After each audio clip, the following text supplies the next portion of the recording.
이제 변호인을 선임하면 이제 좀 말을 좀 잘 해주시겠네요 하는데 그냥 혼자 왔을 때 시쳇말로 이게 딱 정신 못 차릴 것 같긴 하거든요. 저한테 전화하면 되잖아요.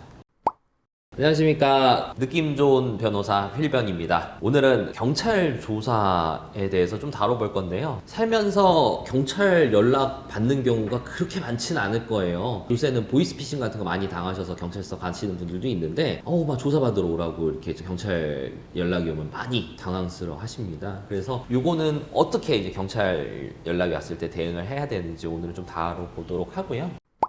수사가 이루어지면 어떤 단계로 이루어지는지 먼저 말씀을 드리자면 처음에 경찰 단계부터 시작을 합니다. 경찰을 제일 먼저 수사에서 마주하게 되는 거죠. 경찰 단계 이후에는 경찰이 송치를 하게 되면 검찰 단계 검사 앞에 가서 이제 조사를 받게 되고 그 다음에 검사가 기소를 하게 되면 형사 재판이 열립니다. 법원에 가는 거죠. 그 단계로 지금 이루어지고 있고 그 중에서 오늘 중요한 첫 단추 경찰 조사에 대해서 좀 알아보도록 하겠습니다. 어떤 식으로 먼저 연락을 받게 되나요? 우편으로 받게 되나요? 아니면 전화로 받게 되나요?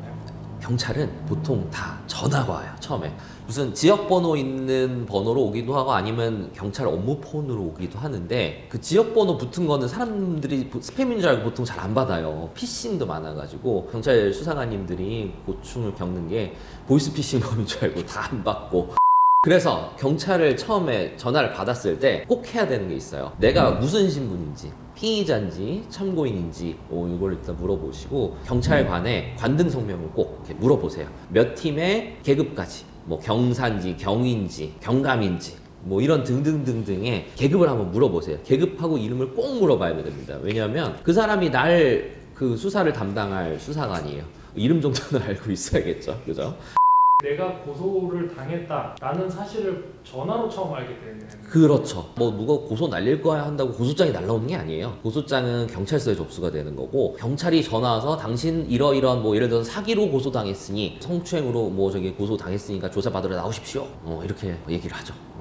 그 전화를 하면서 보통 무슨 이야기들을 하나요?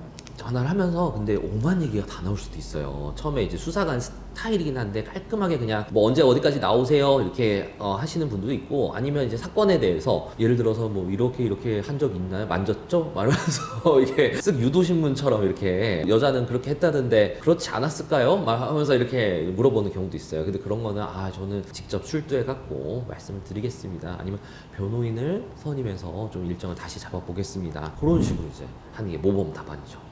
바로 출석할 필요는 없어요. 근데 처음에 이제 경찰 수사관의 전화를 받으면 일단 무조건 내일, 뭐 요번 주 무슨 요일 당장 나오라 그래요. 자기 편한 시간에 나오라 그러는데 절대 그럴 필요는 없고 대응이 좀 세심하게 필요하다 그러면 변호인 선임도 꼭 고려를 해서 변호인 선임해서 가겠습니다 하면 얼마든지 그건 다시 일정을 잡을 수가 있어요. 한 달 뒤로 잡을 수도 있고 뭐 2주 뒤로 잡을 수도 있고 경찰 입장에서는 변호인하고 오는 게 그렇게 좋진 않겠죠. 그냥 혼자 왔을 때 시쳇말로 이게 딱 단도리를 조지는 게 수사엔 또 도움이 될 수 있으니까 그렇게 빨리 오라고 하는 겁니다. 빨리 갈 필요 없습니다.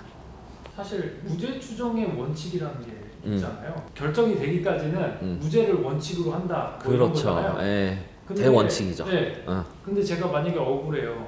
그럼 경찰관한테 사실대로 이야기하면은 참작을 해주지 않을까라는 생각으로 네. 그냥 바로 출석할 수도 있을 것 같은데. 일단 그 고소를 당하게 되면 경찰은 기본적으로 고소인의 내용만 받잖아요. 고소장하고 고소인의 진술만 들어서 반대편 피고소인 그러니까 그 피의자의 그 말도 들어볼 의무가 있어요. 그래서 대부분은 이제 한 5대5 까진 아니더라도 뭐 한 6대4, 7대3 정도로 보기는 해요. 그거는 고소장이 얼마나 디테일하고 그 고소인이 믿을만한가에 따라서 그 범죄 행위가 범죄지 아닐 수도 있고 아니라고 하면은 뭐 그냥 뭐 2대8로 갈 수도 있어요. 뭐 1대9로도 갈 수도 있고 한데 그런 부분들이 있는데 꼭 5대5는 아니라는 거죠. 특히나 성범죄 같은 경우에는 0대10으로 시작해요. 우리가 이제 거의 불리한 상황에서 유죄 추정으로 이제 시작을 하니까 내가 정말 뭐 억울한데 갔다가 큰일 날 수도 있어요.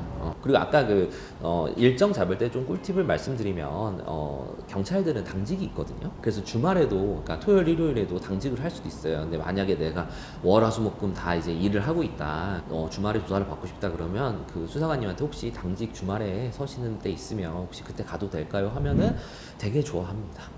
당직 때 보통 하는 거 없이 이거 일을 하나 더 할 수 있으니까 조사라도 해놓으면 좋아하시고 하니까 그런 거는 이제 한번 참조를 하시면 좋을 것 같아요. 전화 끊고 나서 지금 당장 해야 될 것들 혹시 뭐가 있을까요? 변호인을 선임을 하기 전에 일단 고소장을 정보 공개 청구를 하면 좋아요. 고소 사건에서 고소장이 있는데 고소장을 안 보고 조사에 들어가는 거는 시험 보러 가면서 족보가 있는데 족보를 안 보고 들어가는 거랑 거의 마찬가지. 정보 공개 청구를 정보 공개 포탈에서 하고 그거 이제 뭐 한 일주일에서 2주 정도 걸립니다. 아니면 뭐 변호인 선임하면서 그 사무실에 해주세요 하면은 변호인 사무실에 다 해줍니다. 그렇게 해서 고소장 보고 고소 내용이 뭔지 그런 이제 사실관계들을 맞춰보고 조사를 들어가는 거죠. 그냥 가면 안 됩니다. 정보 공개 요청까지 해서 고소장까지 다 확인이 됐다고 하면은 그 다음에는 또 어떤 과정들이 있을까요? 다음은 일단 좋은 변호사를 찾아야죠.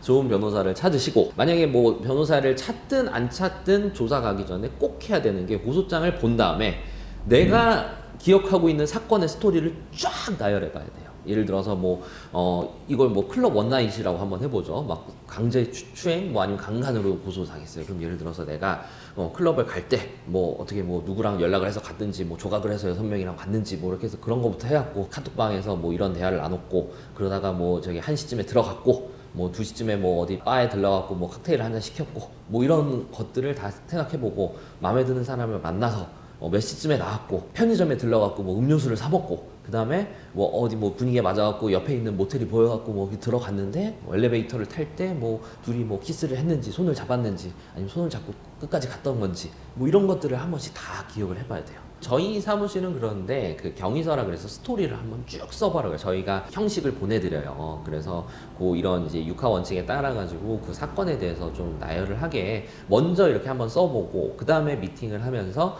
얘기를 하는 거죠. 이런 진술은 여기가 이제 포인트니까 요거를 좀 이제 강조를 하는 게 좋겠다. 이런 식으로 조사에 대한 대비를 하고 들어가고 요거는 저희 영업 비밀? 영업 특징이긴 한데 저희 운영하는 중에 이런 이제 조사를 대비해서 이런 시뮬레이션 같은 것도 좀 해요. 모의 조사로 해가지고 예상 질문들을 뽑아가지고 아다르고 어다르거든요. 근데 나는 이걸 말하는데 나는 같은 무죄를 주장함에 있어서 되게 주장을 못하는 사람들도 있어요. 난 진실만 말한다고 생각을 하는데 그게 어떻게 보면 막 산으로 가는 경우가 있거든요. 그렇게 될 수도 있으니까 너가 말하고 싶은 게 안지를 알겠어. 근데 어가 되지 않게 아가 되도록 그렇게 그런 이제 도움을 드리기도 하죠. 조사를 이제 변호사님과 함께 갔어요. 네. 가면은 어떤 과정으로 조사가 진행되나요? 경찰 조사 가면 일단 보통 경찰 로비에서 만나요. 1층 이런 데서 만나면 수사관님한테 전화를 합니다. 이게 보통 이제 차단기가 설치돼 있어가지고 안에 못 들어가거든요. 그럼 담당 수사관님한테 전화를 하면 수사관님이 나오십니다. 그래서 같이 이제 올라가서 어색한 엘리베이터를 타고 내려가지고 조사실 혹은 그 소속 팀 이렇게 쭉 이런 큰 책상 여러 개 모여 있는 그런 데예요. 책상 앞에서 이렇게 의자 2개 놓고 이렇게 받거나 아니면 조사실 이렇게 탁 밀폐된 그 방음벽에 유리창이 저쪽에선 보이고 여기서는 거울로 보이고 막 이런 데 들어가가지고 녹음 마이크도 달려있고 컴퓨터 하나 그리고 조사실은 들어가면 문이 일단 보통 열고 들어가잖아요. 수사관이 바로 여기 앉아요. 보통은 문을 방에 들어가면 책상이 있으면 저 안쪽으로 벽 쪽으로 해서 앉잖아요. 그 방의 주인이. 근데 그 조사실은 딱 들어가자마자 그 수사관이 앉게 돼 있어요. 내가 벽 쪽으로 앉아요. 이해되시죠? 그게 약간 위축 심리. 그게 또 압박을 하는 거고 출구가 막혀 있고 그리고 누가 뛰쳐나가려고 하면 수사관이 막거든요. 이렇게. 그런 취지도 있어요. 조사실은 그렇게 돼 있어요. 거의 대부분의 조사실은 가볼 일은 없겠지만 한번 이제 경찰서 갈 일이 있으면 유심히 보면 조사실이라 하면 다 그렇게 돼 있습니다. 국가수사본부에서 한번 본 것 같아요. 자리에 앉아서 경찰분은 고소장 내용을 바탕으로 질문들을 하는 건가요? 그렇죠. 나한테 질문을 할 때가 된 거면 고소장도 보고 고소인을 불러서 고소인 진술 조서를 받죠. 고소인이 또 고소장 내용을 토대로 진술한 거를 본 다음에 나한테 할 질문들을 뽑아내죠. 변호인을 선임해서 같이 들어가게 되잖아요, 조사실에. 그러면은 경찰분이 물어보면은 변호사분이 대답을 대신해 주는 거예요. 아 절대 그렇지 않아요. 많이 하는 질문인데 변호인 이제 선임하러 오시면서 이제 변호인을 선임하면 이제 좀 말을 좀 잘 해주시겠네요 하는데 진술은 본인이 하는 거예요. 어차피 변호사랑 가든 안 가든 이제 진술은 본인이 하지만 다만 이제 좀 조력을 드릴 수가 있죠. 좀 산으로 간다 그럼 제가 이제 화장실로 데리고 갑니다. 잠깐 담배 한 대 피고 오겠습니다 하면서 진술을 좀 정리를 하고 아니 이렇게 하기로 했는데 왜 저런 말을 A를 A로 하기로 했는데 왜 B를 계속 말하고 있나요? 이런 경우도 있어요. 원래 이제 다 자백을 하고 내가 잘못했다고 이렇게 해서 그럽니까? 그럼 회의를 하고 다 미팅을 하고 이제 조사 날에 만났어요. 근데 조사 받으면서 수사관 질문에 다 부인을 하는 거예요. 그건 아닌 것 같다고. 막 갑자기 자기도 이제 불리한 것 같은 거죠. 근데 사실은 자백을 해야지 더 유리한 상황인데 다시 화장실 가갖고 지금 제정신이야 하면서 우리 이러지 않았냐 그래서 다시 정신 차려야 하고 조사하고 그런 게 이제 변호사의 역할이고 진술은 이제 본인이 하고 옆에서 좀 거둘 수 있어요. 예를 들어서 뭐 이런 식으로 말했는데 개떡같이 말해서 찰떡같이 알아들으면 좋겠지만 찰떡같이 알아들을 수 있도록 이런 취지에서 이런 뉘앙스로 말을 한 겁니다. 옆에서 제가 이렇게 그 수사관님한테 얘기를 하면 수사관님이 그걸 네, 그래서 그렇게 도서에 적기도 하고 아니면 좀 마음에 안 든다 이 피의자가 옆에 있는 사람이 마음에 안 든다 그러면 변호인이 말하기를 뭐 이렇게 이런 취지라고 설명한다 이렇게 따로 쓰기도 하고 아니 이거 수사관 스타일이에요. 뭐 마음에 안 들어서 그런 게 아니라 경찰 조사까지의 대부분의 그런 과정들을 얘기를 했었는데 이 경찰 조사가 여러 번일 수가 있나요? 여러 번일 수 있죠. 당연히 여러 번일 수가 있고 보통은 한 번 받아요. 요새는 그 검경 수사권 통합돼서 경찰이 주로 수사를 하고 검찰에서는 웬만해서 수사를 안 해요. 근데 경찰 단계에서 한 두 번, 세 번까지도 할 수 있어요. 뭐 양이 많다거나 사건이 좀 복잡한 사건이면 여러 번 하기도 하고 아니면 진술이 좀 다른 경우에는 대질도 할 수도 있고 고소인 불러다가 경찰서 연락 와서 조사까지 받았을 때 가장 중요한 건 어떤 건지 중요한 건 정신 차려야 되는 건데 이제 키워드를 말하면 호랑이 굴에 들어가는 그런 거예요. 근데 정신만 멀쩡하면 사실 살 수가 있는데 경찰서라는 게 혼자 들어가서는 정신이 온전하기 좀 힘들 것 같아요. 저도 뭐 이렇게 피의자로 가보진 않고 보통 옆에서 있는데 무서울 때가 있거든요. 무섭다기보다는 살벌하다, 뭐 싸늘하다 이런 때가 있는데 그래도 정신을 놓치지 않는 게 앞으로의 나의 인생이 있어서 이득이다 그렇게 생각하고 동아줄이라도 붙잡고 변호인의 도움을 받아서 해야 되는 게 경찰 조사인 거죠. 저 같아도 경찰 전화 받으면은 정신 못 차릴 것 같긴 하거든요. 저한테 전화하면 되잖아요. 나한테 전화하면 네. 자, 경찰 조사는 보통 전화로 옵니다. 근데 전화 왔을 때 조사 일정을 바로 잡을 필요가 없고 그리고 만약에 뭘 물어본다 그럼 나중에 가서 대답하십시오. 거기서 이렇게 그 대답을 하다가는 페이스에 말려갖고 처음부터 수사의 단추가 꼬일 수도 있다.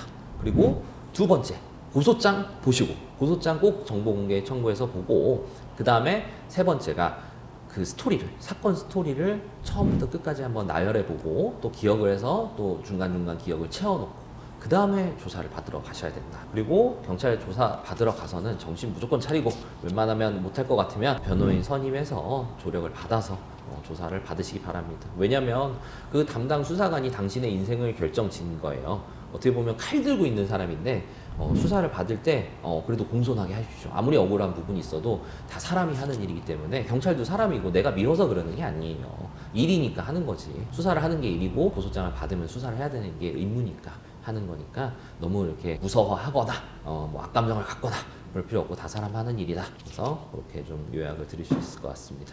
지금까지 필변이었습니다. 영상이 유익하셨다면 구독, 좋아요, 알림 설정까지 해주시고 댓글 달아주시면 제가 대댓글 달아드리겠습니다. 감사합니다.